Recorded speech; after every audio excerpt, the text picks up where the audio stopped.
This is one of the darkest Hollywood true crime cases I've ever talked about, so I'm going to go ahead and let it be known now that there is a trigger warning on this. It is going to be extremely sensitive subject, and it can be pretty hard to hear.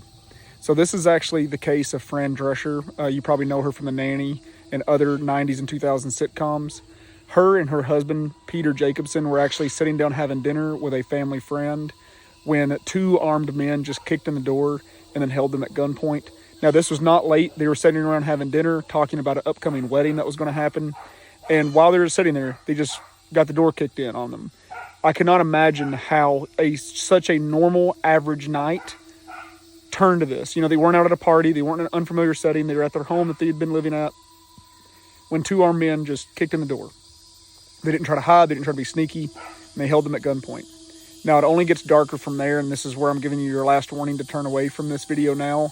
A lot of people have not heard about this case because, one, the whole family did not talk about it for a long time, and she actually did a lot of things in her power to keep the names of the assailants out of the newspapers, period. So this is going to be a lot of new information for a lot of people. And it's going to make it really hard to watch her stuff afterwards, knowing, like, because all I can think of now when I see her is, like, how she went through such a horrible, tremendous thing. But it's also inspiring how she overcame what happened next. So in the middle of dinner, door gets kicked in. They get held at gunpoint. Her husband is actually tied to a table and is forced to watch these two armed men rape his wife right in front of her. If I say the word, it will get flagged here on Facebook and TikTok. So he was forced to watch this horrendous act. And then they moved on to the friend and also did the same thing to her right in front of him. And he was powerless. I mean, he's held at gunpoint and he's literally tied up. He had to watch his wife go through one of the most just heinous acts ever and then watch the friend. And then after that, they were all tied up and the intruders ransacked the whole house. They stole valuables. They stole things. The intruders did not take their, like, they weren't in and out really fast. They took their time. They were in there for a while, for hours, supposedly. After this had happened, you know, they're thinking that they're going to be executed. Like, they're thinking, this is the end of my life. This is it. It's over. You know, it was such a normal dinner. I could not imagine that scene going from a normal dinner in your home, having dinner with family and friends, and then just literally hell on earth happening to you. Like, that could happen to anybody right now.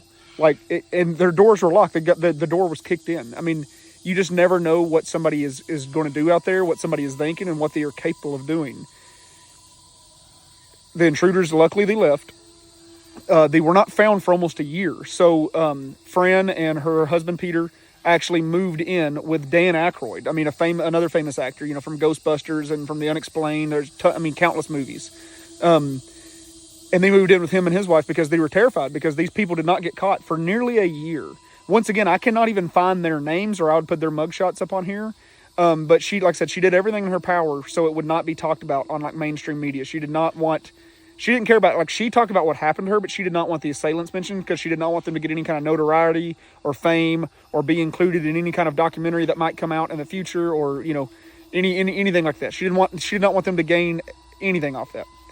So almost a year later, they actually caught the two guys. And here's where the justice system always fails us, is one of the guys who committed this crime was already out on parole for another crime he committed, which I've said this a million times.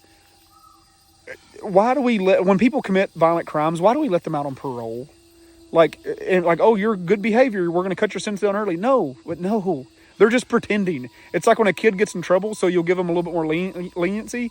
They act good in front of the parents again. That's just what people do in the prison system. They're going to go, okay, I'm being good. And then you're going to let them go, and they're going to do this exact same thing like what this guy did. Fran and Peter were let down, and the other friend that was actually eating dinner with them were let down because the justice system let somebody go early for good behavior after already committing a violent crime. No. There's a situation that I just saw recently where a guy had 3 failure to appears. That means he had made bail 3 different times for 3 different crimes. All of them he had failure to appears.